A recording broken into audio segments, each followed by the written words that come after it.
In this video, I'll show you how to take a look in your Stripe account and get the publishable key and the secret key to put into your Twindom Manager so that you can sell through Stripe through your customer side.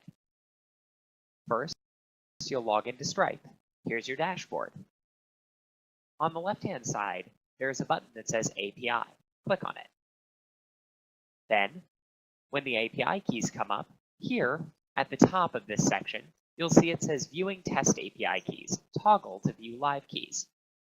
If you're not already set to use live data, you'll want to make sure that you've activated your account and turned on live data.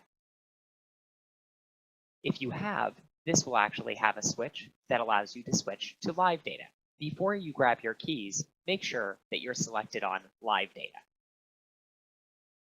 For the purposes of this example, I'll leave things on test. First, you'll want to copy your publishable key. You'll select the full token underneath the token header. Right-click and click Copy. Then, go to your Twindom Manager. After logging in, go to My Settings, Sales and Currency. Once on the Sales and Currency page, you'll see two fields underneath payment gateways. One is the secret key, one is the publishable key.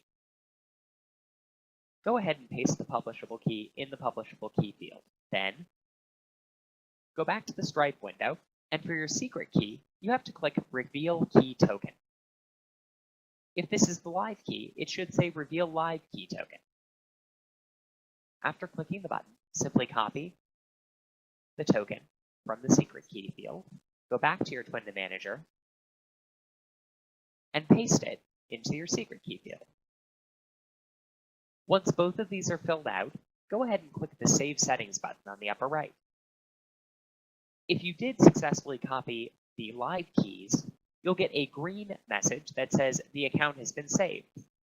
However, if you implement invalid keys, it'll give you a red error here saying either secret key is invalid, publishable key is invalid, or both.